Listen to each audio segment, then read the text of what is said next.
वर्गाला सक्षम करण्यासाठी आपण कार्य करणार, बुलढाणा वन मिशनचे सर्वेसर्वा संदीप शेळके यांचे प्रतिपादन।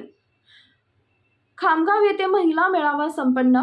खामगाव समाजातील प्रत्येक महिला भगिनीला सक्षम करण्यासाठी आपण कार्य करणार असून शासनाने केवळ महिलांसाठी अर्थसंकल्पात तरतूद करून चालणार नाही, तर महिलांसाठी बनवण्यात आलेल्या योजनांचा लाभ शेवटच्या घटकातील महिलांपर्यंत पोहोचावा याकरता ठोस कार्य करावे असे प्रतिपादन बुलढाणा वन मिशनचे संदीप शेळके यांनी केले। येणाऱ्या लोकसभा निवडणुकीत संभाव्य उमेदवार म्हणून चर्चेत असलेले संदीप शेळके यांनी आगामी निवडणुकीच्या दृष्टिकोनातून गेल्या अनेक दिवसापासून संपूर्ण जिल्हा पिंजून काढलेला आहे। आज 1 मार्च रोजी खामगाव येथे बुलढाणा वन मिशनच्या वतीने महिला मेळाव्याचे आयोजन करण्यात आले होते, त्यावेळी ते बोलत होते। या प्रसंगी मोठ्या संख्येने महिला उपस्थित होत्या। पत्रकारांशी बोलताना त्यांनी सांगितले की संपूर्ण जिल्ह्यामध्ये आतापर्यंत अनेक महिला मेळावे ठिकठिकाणी आयोजित केले व महिलांना आर्थिकदृष्ट्या सक्षम करण्यासाठी आपण लोकप्रतिनिधी म्हणून कार्य करणार असे त्यांनी सांगितले। सूर्या मराठी न्यूजसाठी प्रतिनिधी इस्माईल शेख, शेगाव, बुलढाणा। दादा, आज मोठ्या संख्येने महिला या मेळाव्याला उपस्थित होत्या। काय नेमके आपण महिलांशी इंटरव्ह्यू केलेला आहे, काय नेमक्या प्रमुख समस्या वाटतात, काय धोरणं सरकारकडून आखली जाणं गरजेचं आहे? मी वन बुलढाणा मिशनच्या माध्यमातून सातत्यानं महिला मेळावे जिल्हाभरात घेतो आहे।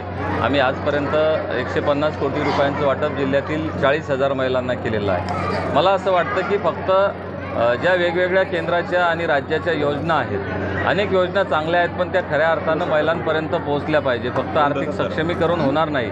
मी ज्या भूमिका मांडल्या की महिला सुरक्षा हेल्पलाईन असली पाहिजे, या ठिकाणी महिलांसाठी स्मार्ट कार्ड दिलं पाहिजे आणि वेगवेगळ्या माध्यमातून स्पर्धा परीक्षा मार्गदर्शन केंद्र आमच्या माता भगिनींसाठी, माझ्या तरुण बहिणींसाठी मोफत असलं पाहिजे। मला वाटतं की सरकारनं फक्त अर्थसंकल्पात तरतुदी न करता ज्या खराच ग्रामीण भागातील महिलांना ज्या योजना चांगल्या पद्धतीनं राबवता येतील आणि त्यांच्या हिताच्या असतील ते काम केलं पाहिजे। आपण काहीतरी वाटप सुद्धा केलेलं आहे शेतकऱ्यांना, त्याबद्दल काय म्हणणं आहे आपल्या सरकारकडून? आज या ठिकाणी आपण महिला मेळावा आयोजित केलेला होता। सातत्यानं राजर्षी शाहू परिवार आणि वन बुलढाणा मिशन जिल्ह्यातील महिलांची आर्थिक सक्षमीकरणाची चळवळ घेऊन जाते आहे आणि जिल्ह्यातली जर परिस्थिती पाहिली आपण की हे वर्ष शेतकऱ्यांसाठी अत्यंत वाईट वर्ष आहे, परंतु जी मदत मिळायला पाहिजे होती, मागील अतिवृष्टीमध्ये सुद्धा फक्त 5-10 हजाराची मदत मिळाली। या 4-5 दिवसापूर्वी जे गारा आणि अवकाळी पाऊस झाला याच्यामुळं शेतमालाचं, फळबागांचं, घरांचं, गुराढोरांचं प्रचंड नुकसान झालं, परंतु सरकार आणि इथले लोकप्रतिनिधी प्रचंड उदासीन आहेत असं मला वाटतं।